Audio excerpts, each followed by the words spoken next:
Section 1. What is an exponential moving average? An exponential moving average, or EMA, is a type of moving average that places greater weight on recent price data. The key characteristic of an EMA is that it responds more quickly to price changes compared to other types of moving averages. Let's compare the EMA with the simple moving average, or SMA. Unlike the simple moving average, which assigns equal weight to all prices in the period, the EMA gives more importance to recent data. The formula for calculating the EMA is as follows. The multiplier is calculated as 2 divided by the time period plus 1. For example, for a 10-day EMA, the multiplier would be 2 divided by 11, or approximately 0.18. Let's visualize the difference between EMA and SMA on a price chart. Here we have price data shown in gray. The simple moving average, shown in red, calculates the average price over the last 5 periods, giving equal weight to each price point. The exponential moving average, shown in green, also looks at the last 5 periods, but gives more weight to recent prices. Notice how the EMA responds more quickly to this sudden price change, while the SMA lags behind. This responsiveness to recent price changes is what makes the EMA popular among traders for identifying trends and potential entry or exit points. Let's understand how to calculate the exponential moving average, or EMA. For our example, we'll calculate a 20-day EMA. First, we determine the multiplier, which gives the appropriate weight to the most recent price. Let's use a sample data set of daily prices. For a 20-day EMA, we need at least 20 days of price history. The first step is to calculate a simple moving average for the initial 20 days. This will be our starting point for the EMA calculation. Now we can calculate our first EMA value for day 21. We use the price for day 21 and the SMA we just calculated. For all subsequent days, we use the previous day's EMA in our calculation. Let's calculate the EMA for day 22. Let's visualize how the EMA calculation works on a price chart. The green line shows daily prices, while the gold line shows the resulting 20-day EMA. Remember these key points about calculating the EMA. The multiplier gives more weight to recent prices. We use the SMA as our starting point. Each new EMA calculation builds on the previous one, and the EMA is more responsive to price changes than a simple moving average. This section covers the most popular EMA periods used by traders. Let's look at 5 key EMA periods that traders commonly use. We'll start with the price action. Short-term EMAs, like the 9-day and 21-day, respond quickly to price changes. The 50-day EMA is a popular intermediate-term indicator, showing the broader trend direction. Long-term EMAs, like the 100-day and 200-day, provide major trend signals with fewer false alarms, but they lag behind price movements.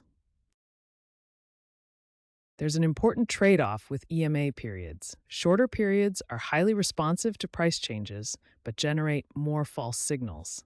Longer periods smooth out market noise and produce fewer false signals, but they lag behind significant price movements. Here we can see how the short-term EMAs quickly respond to a price change, while the long-term EMAs take more time to reflect the new trend. And in this section, short-term EMAs produce signals that were ultimately just market noise, while longer EMAs filtered this out. The best EMA period depends on your trading time frame and strategy. Short-term traders might prefer the 9 and 21-day EMAs, while longer-term investors often rely on the 50, 100, and 200-day EMAs. The EMA crossover is one of the most popular trading strategies using moving averages. It uses 2 EMAs of different periods to generate trading signals. A buy signal occurs when the shorter EMA crosses above the longer EMA. A sell signal occurs when the shorter EMA crosses below the longer EMA.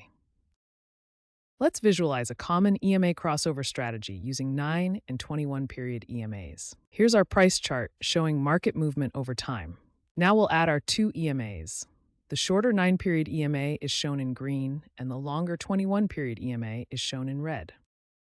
When the 9-period EMA crosses above the 21-period EMA, it generates a buy signal, indicating a potential uptrend.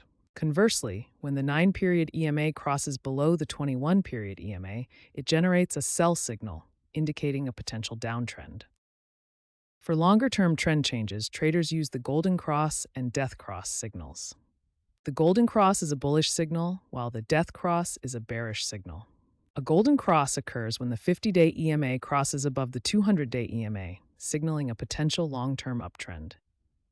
A death cross occurs when the 50-day EMA crosses below the 200-day EMA, signaling a potential long-term downtrend. Let's see both signals on price charts.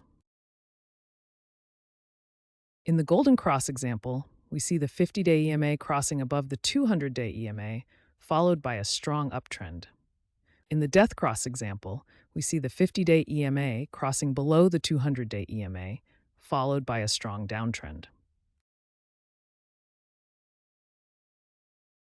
Let's summarize the key points about EMA crossover strategies. Short-term signals, 921 EMA crossovers for quick trades. Long-term signals, 5200 EMA for major trend changes. Golden cross, major bullish signal, 50 above 200. Death cross, major bearish signal, 50 below 200. Combine with volume and price action for confirmation. In this section, we'll examine the relationship between price and the exponential moving average. The relationship between price and EMA is a powerful indicator of trend direction and strength. When price consistently trades above the EMA, it signals an uptrend. This occurs because recent price action is stronger than the historical average. The green highlighted areas show where price is above the EMA, confirming the uptrend. Traders look for these bullish conditions to identify buying opportunities. Conversely, when price trades below the EMA, it indicates a downtrend. This suggests bearish momentum is dominating the market. The red highlighted areas show where price trades below the EMA, confirming the downtrend. Traders often use these bearish signals to identify potential shorting opportunities. The distance between price and the EMA provides valuable information about market conditions and potential reversal points. When price moves far away from the EMA, it often signals overbought or oversold conditions. In this example, the price moves significantly above the EMA, creating an overbought condition shown by the red line. This extreme deviation often precedes a reversion back toward the EMA. Similarly, when price falls far below the EMA, it creates an oversold condition shown by the green line. These extreme conditions frequently lead to price corrections back toward the average. One of the most valuable aspects of the EMA is its tendency to act as a dynamic support or resistance level. In this chart, we can see how price frequently reverts to the EMA during a trend. During uptrends, the EMA often acts as a support level. Notice how price bounces off the EMA at these green points, confirming the strength of the uptrend. Conversely, during downtrends, the EMA often functions as resistance. The red dots highlight where price tests the EMA from below, but fails to break through, confirming the bearish trend. To summarize what we've learned about the price-EMA relationship, price above the EMA indicates a bullish trend, while price below signals a bearish trend. Extreme distances often lead to reversals, and the EMA acts as dynamic support or resistance, depending on the trend direction. This section introduces a more sophisticated trading approach using a multiple EMA system. Trading with multiple EMAs provides stronger signal confirmation than single EMA pairs. Let's examine a system using 3 EMAs, a 9-day, 21-day, and 50-day EMA. We start by plotting 3 different EMAs on our price chart. Each EMA responds to price changes at different speeds based on its period. When all 3 EMAs are aligned in order, with the 9-day EMA on top, followed by the 21-day and the 50-day at the bottom, this confirms a strong bullish trend. Conversely, when the EMAs are stacked in reverse order, with the 9-day EMA at the bottom, followed by the 21-day and the 50-day at the top, this confirms a strong bearish trend. One advantage of using multiple EMAs is the ability to filter out false signals. When shorter EMAs cross but aren't confirmed by the longer EMA, we can avoid entering trades that might quickly reverse. A powerful strategy with multiple EMAs is to look for entry points when price pulls back to a shorter EMA during a strong trend. This gives traders a better risk-reward ratio compared to chasing the price. To summarize, a multiple EMA system offers several advantages: stronger trend confirmation, fewer false signals, better entry points during established trends, and a clearer view of market structure. When using multiple EMAs, remember that each additional EMA adds confirmation but also introduces lag.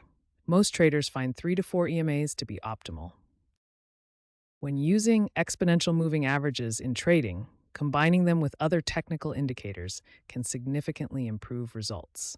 EMA combinations enhance trading decisions by providing trend confirmation, signal validation, and improved entry and exit timing. The RSI, or Relative Strength Index, helps identify overbought or oversold conditions, complementing EMA signals. A strong buy signal occurs when the price crosses above the EMA, while the RSI moves out of oversold territory.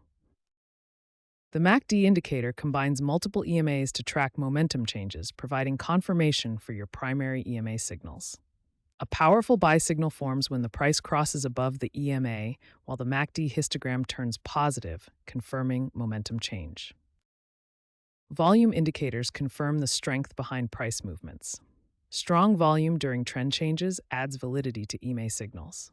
A reliable trade setup occurs when the price breaks above the EMA, supported by a surge in volume, confirming real market participation. Let's walk through a complete trading setup that combines multiple indicators with EMAs for high-probability trades. Remember these key points when combining EMAs with other indicators for more effective trading strategies. EMA strategies perform differently depending on market conditions. Let's first look at trending markets. In trending markets, prices show a clear directional movement, either upward or downward. EMA crossover strategies work extremely well in trending markets. When a shorter EMA crosses above a longer EMA, it generates reliable buy signals. However, in ranging or sideways markets, EMA strategies can lead to poor results. In sideways markets, prices oscillate within a range without a clear trend direction. EMA crossovers occur frequently in ranging markets, but these signals are often false and can lead to multiple losing trades. Before applying EMA strategies, it's essential to identify the current market condition. There are several methods to determine if a market is trending or ranging.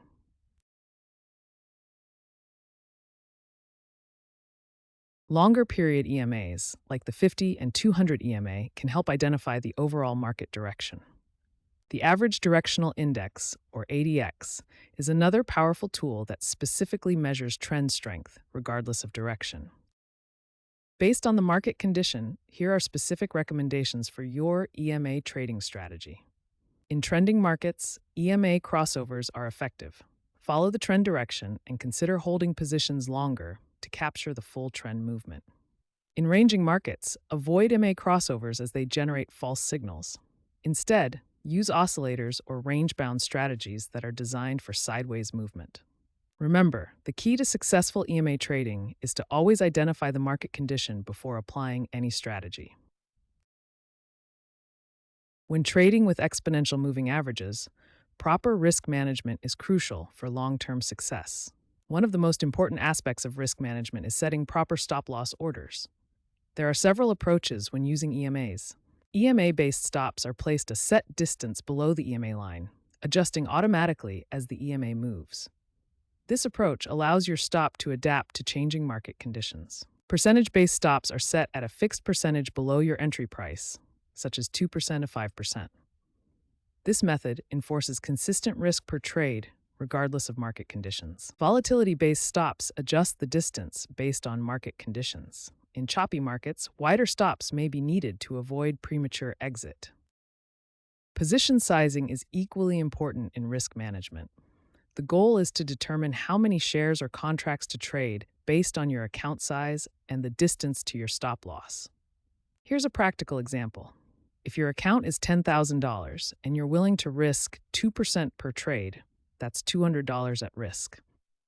If your entry price is $50 with a stop at $48, you can calculate your position size. Trailing stops are dynamic stop-loss orders that move as the price advances in your favor. When using EMAs, you can set your trailing stop to follow below the EMA line. As the price and EMA rise, your trailing stop follows, locking in profits while still allowing the trade room to develop. It's essential to remember that no EMA strategy works 100% of the time. This makes proper risk management the key to long-term success. By applying consistent risk management principles, you can achieve more consistent trading results, even when individual trades don't work out. Section 10. Common mistakes and best practices with exponential moving averages. When trading with EMAs, traders often make several common mistakes that can lead to poor results. The first common mistake is overtrading based on minor crossovers. Many traders enter positions on every small A cross, leading to excessive trading and unnecessary losses. The second mistake is ignoring the broader market context. Traders may follow EMA signals blindly without considering the overall trend or market conditions. The third mistake is using too many EMAs that create confusion. When traders overlay multiple indicators, it often leads to conflicting signals and analysis paralysis. Now, let's explore best practices for EMA trading that can help you avoid these common pitfalls. First, start with simple systems before adding complexity. Begin with just one or two EMAs to clearly identify trends. Second, always backtest your strategy before live trading. This validates your approach using historical data and builds confidence in your system. Third, adapt your EMA periods to different markets and timeframes. Volatile markets may require shorter periods, while stable ones work better with longer EMAs. Finally, maintain trading discipline by following predetermined rules rather than emotions. Establish clear entry, exit, and risk management criteria. By avoiding these common mistakes and following these best practices, you can significantly improve your EMA-based trading results.